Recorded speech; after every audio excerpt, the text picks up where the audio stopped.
In July 2009, I was sitting in the Phnom Penh International Airport terminal in Cambodia, reflecting on the experiences I recently had, when suddenly my phone rang. The voice on the other end was masked by tears. Tears full of happiness that two people met, and tears full of sadness because one had to depart. Today I'm going to tell you how I met this teary-eyed woman, and how our friendship has helped guide me onward. I hope you will see that my story may not be so different than your own, that what you do today can profoundly affect your future. I also hope to inspire action. You will hear my story, and I hope to speak to you, so that as you begin to think about social entrepreneurship, your actions will be rooted in inspiration. My story contains three main steps. First, my path to attending university. Second, the years after college when I got a job and soon began traveling. And during those travels, something started forming. I was becoming aware of who I am and what I wanted to be. The third step was gleaned through that insight, and I applied to the Peace Corps. Attending Kent State University was more a fluke than a well thought out plan. Throughout my childhood, I played ice hockey at a competitive level. School and hockey was my life. In high school, I played for the school team and a travel team. And every morning I would go to school by train. After class, like any other high school athlete, I went to practice. However, because of my commitment to the travel team, I often went to another practice later in the evenings. Juggling time between two hockey teams in school was difficult, but without that experience, it's hard to imagine where I would be today. After high school, in the months between graduation and the start of college classes, I don't remember being panicked about what I will do. I had never thought about attending college, and I never talked about the idea with my parents. But because I played hockey, an opportunity found me. A family friend mentioned a school was looking for a goalie, and that I should reach out to the coach. He expressed interest in me playing for the team, and one week before classes began, I applied for admissions to Kent State University. Before I really knew what was happening, I was standing outside the freshman dorms, hugging my parents and girlfriend goodbye, trying to hide the tears streaming down my face. During freshman orientation, I remember the pressure of deciding what I should study. The happenstance of attending college was still boggling my mind, but I reasoned, I enjoy sports, working with athletes would be fun, so why not find a way to do that? But at this time, what was my dream? I still did not have a concept of my own identity. I wound up at Kent State purely by chance and graduated with an exercise science degree and no direction where to use it. My first challenge after college was figuring out where I would move. At the time, I was in a long-term relationship, but my indecision and lack of direction on career stressed it. I wasn't sure if I should stay in Ohio where she lived or move back to Chicago. Not long after, I was single and went home to find work. Finding the love that leads us to truly living, it's worth the risk. Though I wasn't sure where the future was heading, a new horizon certainly beckoned. How could all this randomness make sense? The model of just showing up hadn't outwardly hurt anything, but it certainly did not help the prospects of being useful. It just provided a conduit to being contentfully unaware. With a relationship now a memory and a college degree in my hands, I took this newfound knowledge to a job in a shoe store. We would assess the condition of customers' feet, try a few options like stability shoes to improve balance or various arch supports to meet individual needs, and ultimately persuade the customer how necessary it was to be fitted for custom orthotics. Apparently, following the corporate sales model would lead the store to financial happiness, and ostensibly my own. But a void was forming, and an aversion to the job overcame me. I had certainly helped a few people, but selling shoes wasn't me. This seemed like a good time to act on a desire I had been harboring: traveling. Growing up, I had the great fortune to vacation with my family during school breaks and take road trips with my dad. Later, he revealed to me that if he could do it over again, instead of being a small business owner, he would like to be a park ranger. I continue to find strength in those words. They illustrate that while having a job is necessary, pursuing what inspires you will lead to great happiness. The mountains, jungle, and beaches of Ecuador, I decided, would be a great place to get my feet wet in this new backpacking experience. For the first time, I would be independent of my family, where all decisions were mine. It was up to me to remain safe, to choose what to eat and where to go. It was the first time I would have to make decisions based on my own discretion, with no one to fall back onto. So I packed a large 80-liter backpack for 2 weeks of travel. It contained enough clothes to wear one piece each day and enough gadgets to remain connected to home and disconnected from where I was. In my own way, I conquered Ecuador. I ate hamburgers, devoured trinkets in the local markets, stood an egg on its end at the equator, and was foolish with the Spanish I learned in high school. The influence culture and people different than me would have was unforeseen. I wasn't even sure I considered people existed outside my bubble. Before I could realize its impact, I met an Ecuadorian girl my age. She was on the plane from Miami to Guayaquil, Ecuador, and at the baggage claim I asked if she knew where the bus station was. Instead of pointing out where it was, she suggested she'd take me to the bus. With such gratitude and confidence, I grabbed my bag and got in her car. Her mom in the front seat welcomed us and asked if I could speak Spanish. Of course, I said, un pequeño. We laughed because it became clear how little I knew. The trip went on, and later I met Alfredo. After spending many nights drinking at his cabana, a makeshift bar with a few chairs set along a dusty road, Alfredo invited me to his house to meet his children, wife, offered to cook a meal, and enjoy pina coladas that we drank from a cored-out pineapple. It was the epitome of what I envisioned traveling would be. Consider this: the greatest thing is, at any moment, to be willing to give up who we are in order to become all that we can be. Meeting Claudia, fumbling through my first Spanish-speaking encounter, and befriending Alfredo was the catalyst for the following years. I realized how little I knew about the world, myself, and my place in it. The profoundness of Ecuador inspired me to explore other cultures, and my motto quickly became, "Go, see the world, you'll never regret it." So that's what I did. I took an 8-month trip through Central America, Colombia, India, and Southeast Asia. In subsequent trips, I spent 2 months in Cambodia and the Philippines, and 4 months traveling through Mongolia, China, Nepal, and back to Cambodia. I came home to work, sometimes menial jobs, sometimes meaningful jobs, but always to save as much money as possible in order to travel again.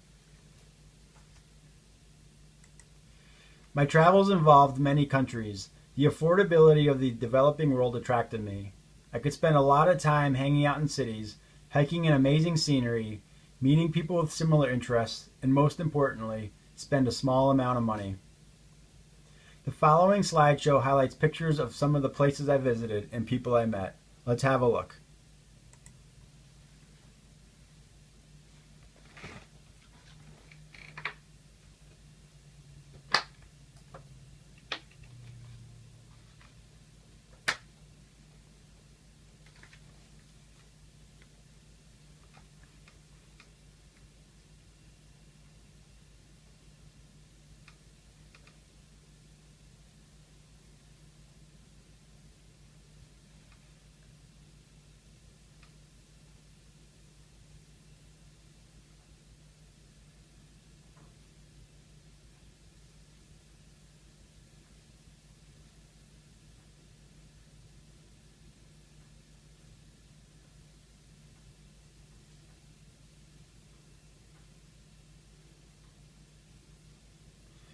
For me, the pictures mean much more than check marks on a map. Each one has its own story and captures a singular moment that I was a part of. Photography has been a way for me to connect on a deeper level during my travels. The images represent my growth as a photographer. The first few were poorly captured, lacking depth and drama, but over time the images became a lifelike story. In the same ways my photos improved, I became a better person. Traveling with the intent on meeting local people and experience local cultures started exposing the essence of me. I would begin to shy away from other Western travelers and do my best to integrate with local people. Language barriers always remained a burden, but awkward hand signals and laughter would bring us together. I've been on vacation in places where I interacted with local people, but I was never aware of the interrelationship between me and my surroundings. I lived within my own perspective, incapable of seeing things from another person's point of view. When traveling in Nicaragua, I stopped in the town of Esteli for Spanish lessons. As a way to immerse in the local environment, I stayed with a host who made unfulfilling sandwiches for every meal. Croaking lizards made sleeping impossible, and beyond being a major cigar rolling region, Esteli offered little entertainment. I was given a Spanish language book to help my studies. The night before leaving, I spent hours copying the lessons into my notebook for future reference. I did this to the dismay of my host, who worried his last copy of the book would go missing. As promised, while leaving the following morning, I left the book on the kitchen table, but as the bus was pulling out of the station, my host frantically approached, racing to find words to say that he couldn't find the book. How foolish, I thought. How could he not see that I left it on the kitchen table? For me, his offerings of sandwiches, a safe place to sleep, and a language book were insignificant objects. For my host, these items were his livelihood. I was ignorant to the scales of life, equanimity as the fulcrum. What is valuable to me could be meaningless to others, and what I perceived as ordinary might mean the world to someone else. The scale tilts one way or the other depending on the viewpoint I take, and that point of view can bring two people together or be a source of friction. Our perspective of things determines how we react to stimuli. If we want to understand someone, we must weaken the attachment from our own views and see the story from their shoes. I initially noticed this otherness during my first trip to Cambodia in 2009. I enjoyed the countryside immensely, riding in a tuk-tuk through tree-lined streets, seeing water buffalo working the fields or lazing in water, absorbing the sounds of motorbikes honking and kids playing, while jostling red earth into the air from the activity, and using the ride as an escape from the hot and humid air.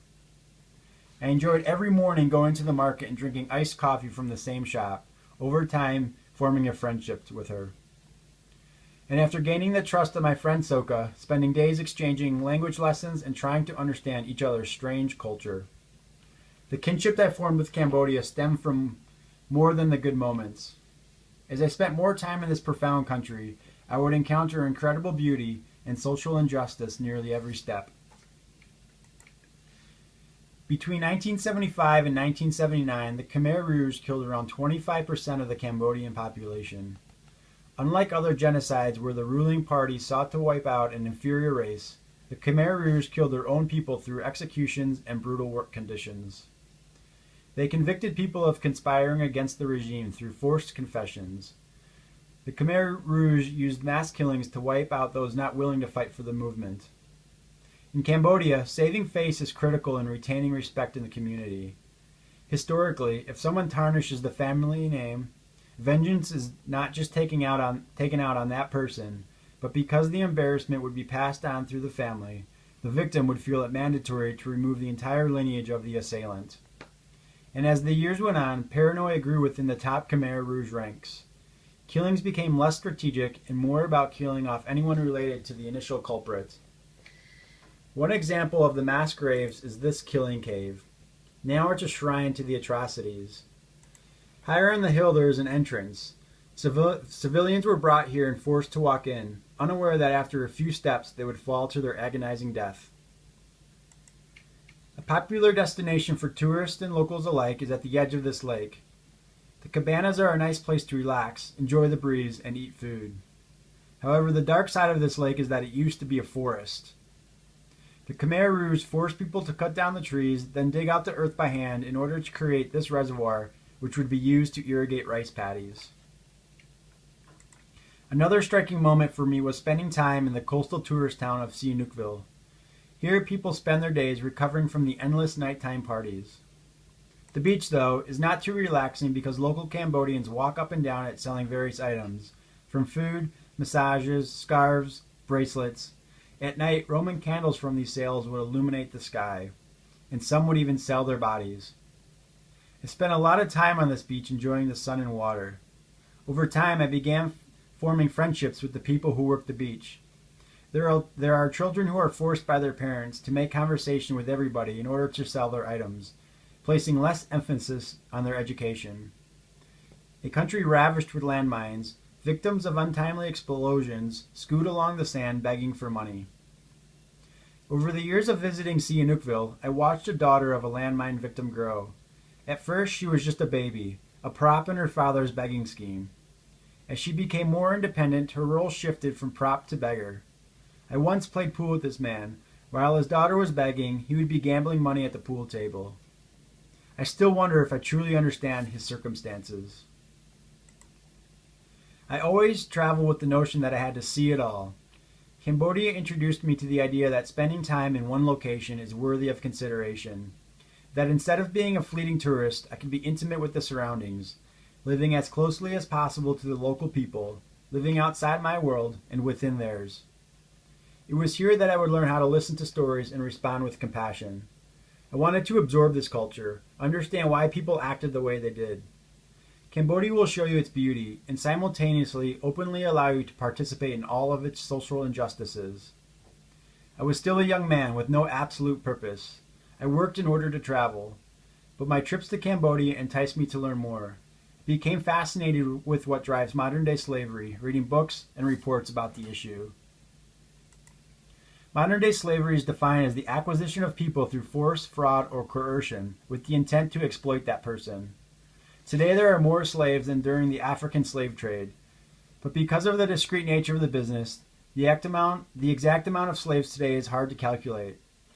It's estimated that there are 27 million slaves globally, with around 15,000 being trafficked into the U.S. each year.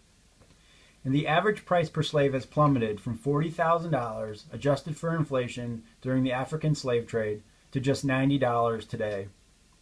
This amount signifies how worthless victims are to their masters, and indicates that these people are pure commodities, meant to be used and thrown away. Modern-day slavery is a multi-billion-dollar industry, with only the illegal drug trade and illegal arms trade being worth more. All this information led me to seek opportunities to actively participate in the movement.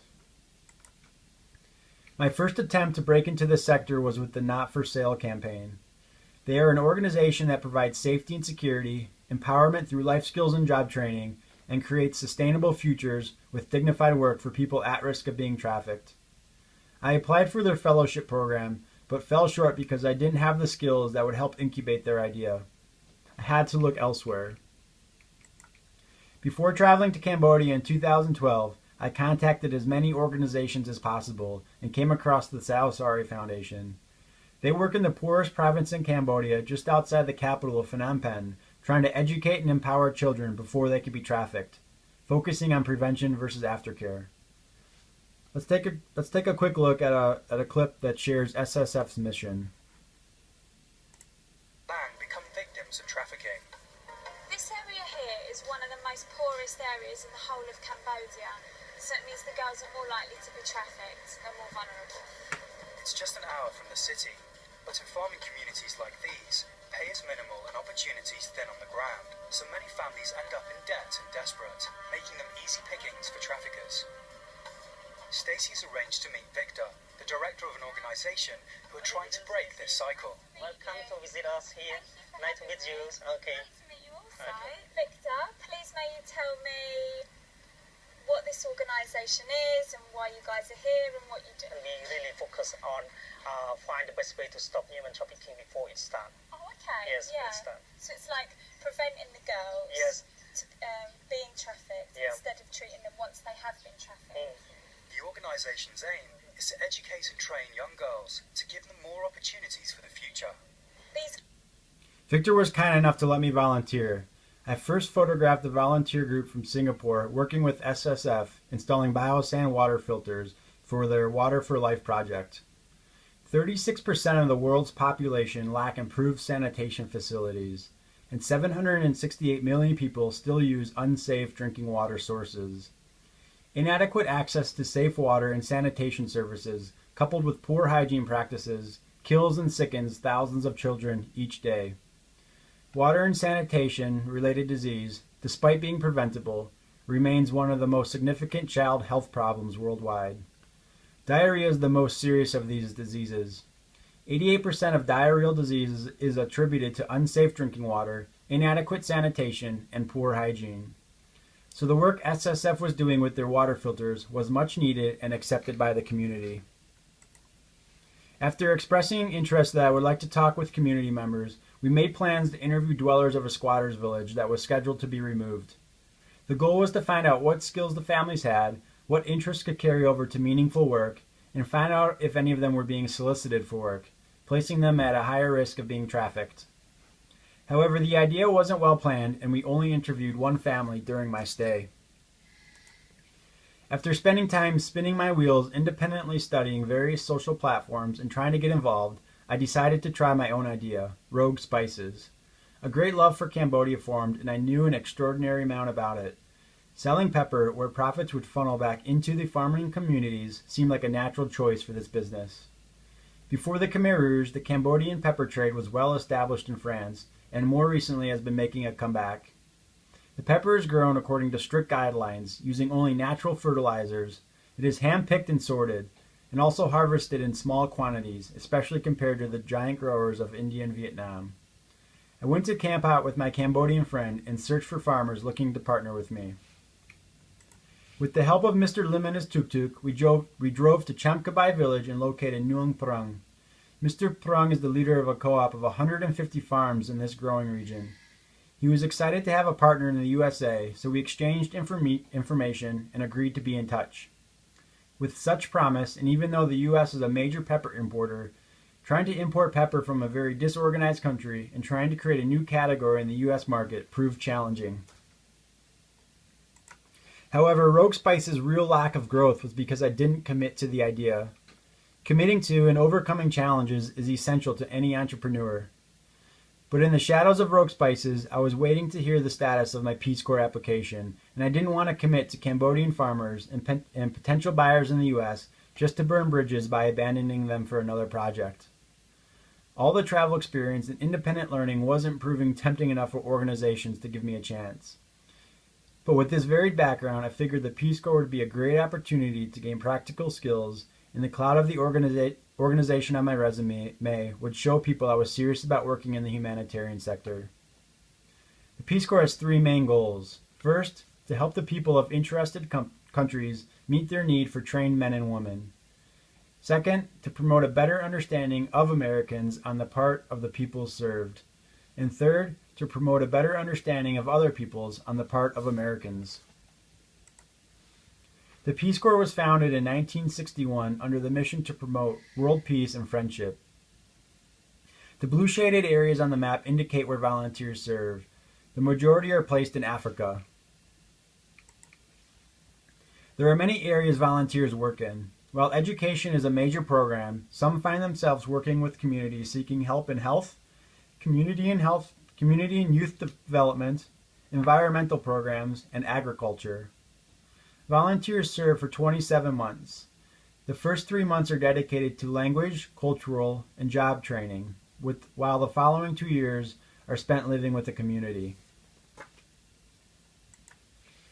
A year after submitting the application, I was invited to serve in Zambia working on a fish farming project. Through the application and interview process, the Peace Corps takes into consideration all of your strengths and places volunteers in positions suiting their skills and where the greatest need is. While I do not have any fish farming experience, my construction, health, and travel background may be why I was placed in this program. The project is holistic in that I will be responsible for recruiting new farmers, teaching them how to properly select locations to build fish ponds, raise the fish, and at harvest, bring any surplus to market.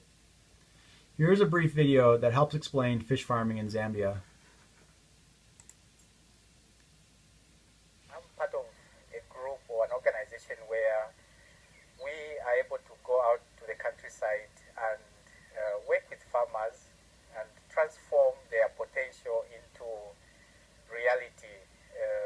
So that makes me very proud to see a site before a volunteer is placed there and tell the community that we are going to be bringing a volunteer who will teach you about fish farming, and at the end of 2 years or 4 years or 6 years, you are going to be benefiting from fish farming.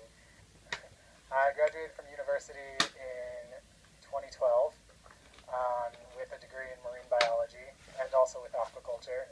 So I've never raised fish on such a large scale. I work with a variety of different groups, ranging from individual farmers who are either agriculture or fish farming with different cooperatives, and the cooperatives can either consist of men and women, only women, and I also work with many different women's groups, and we also work with HIV/AIDS support groups. I've managed to integrate into my community mostly by trying the language skills, really trying to speak Bemba and try to talk to the different people, my farmers, the kids, and also what's helped me really integrate is after the first few months of really getting to know each other and going to the ponds regularly and meeting with everyone and them seeing that I'm serious about my position here and that I can really try and help them, it's helped them accept me into the community. 1 in 7 adults and 170,000 children live with HIV in Zambia, ranking 7th in the world for prevalence of the disease. Because of this epidemic, a secondary goal of my service will be HIV/AIDS outreach. So that is where I stand today. From 2001 until now, I may not have been keenly aware of where I'm going, but the gift of freedom to pursue what I feel is right has brought me to a point where I can finally experience the humanitarian sector, not just as a witness, but as an active participant. We all start from different beginnings. Whether you think you're behind finding motivation or right on target, there is always time to begin or re-inspire your intentions. I've thought of 3 ways to promote this. First, pinpoint your strengths. Getting your foot in the door to organizations can be challenging. While volunteers are always welcomed, those with specific skills will have a better chance of being hired. As you research an interesting organization, contemplate what you can give to the mission and expound that. Think of projects that can be implemented in the organization and pitch them. Discover weaknesses of an organization. Explaining one and showing how you can improve the inefficiency will help you stand out among other candidates while showing your dedication to their mission. Also, it is easy to convince ourselves of not being deserving of an opportunity, or worse, not having the courage to engage in our passions because of the fear of failure. If we do not try new things or entertain new ideas, we cannot grow. Help yourself overcome these obstacles by thinking, yes, I can do this, and this is how. Reframing the way we view the world will help conditions arise that inspire us to follow our passions, not shy away from them. A second approach to jumpstart your involvement is to acknowledge your weaknesses and embrace feedback. Understand that in each and every moment I am the very best that I can be. However, we can always improve. Reflecting on a task, decision, or opportunity will allow us to gain insight into how to do it better the next time. Be humble when criticized, and view it not as a demeaning act, but as an opportunity to improve. In order to embrace feedback, understand that my opinions are never more valuable than yours. We often respond to criticism with a defensive remark, trying to protect our idea or action. Have courage when others critique your work and use it as an opportunity to understand another viewpoint. Doing so will help refine your message, allowing you to reach more people. Thirdly, as adapted from the Start With Why movement, find your why. Find your passion. Find the reason that you get out of bed every day. Every single organization on the planet, even our own careers, always function on 3 levels: what we do, how we do it, and why we do it. When all these pieces are aligned, it gives us a filter through which to make decisions. It provides a foundation for innovation. When all 3 pieces are in balance, others will say with absolute clarity and certainty, "We know who you are, we know what you stand for." For every company or organization knows what they do. These are the products they sell or the services they provide. Some companies and organizations know how they do what they do. They are the things that set them apart from their competition, the things they think make them special or different from everyone else. Very few people and organizations can clearly articulate why they do what they do. Why is a cause. It is a purpose or belief. It provides a clear answer to why the company even exists and why that should matter to anyone else. Making money is not a why. It is simply a result of what we do. The why inspires us. We naturally communicate from the outside in. We go from the clearest thing to the fuzziest thing. We tell people what we do. We tell them how we're different or special, and then we expect a behavior like a purchase, vote, or support. The problem is that what and how do not inspire action. Facts and figures make rational sense, but we don't make decisions purely based on facts and figures. Starting with what is what commodities do. Starting with why is what leaders do. When everything you say and do echoes what you believe, you end up with a message that's loud and clear. Visualize your why as a megaphone, speak from it, and your how and what will resonate with everyone. For me, finding a path worthy of walking has taken time and been meandering. I'm far from where I hope to be, but with more reflection and action, I'm sure to get there, and I know that you will too. Sometimes the challenges may appear insurmountable. Always remember, don't ask the mountain to move. Just take a pebble each time you visit. Thank you.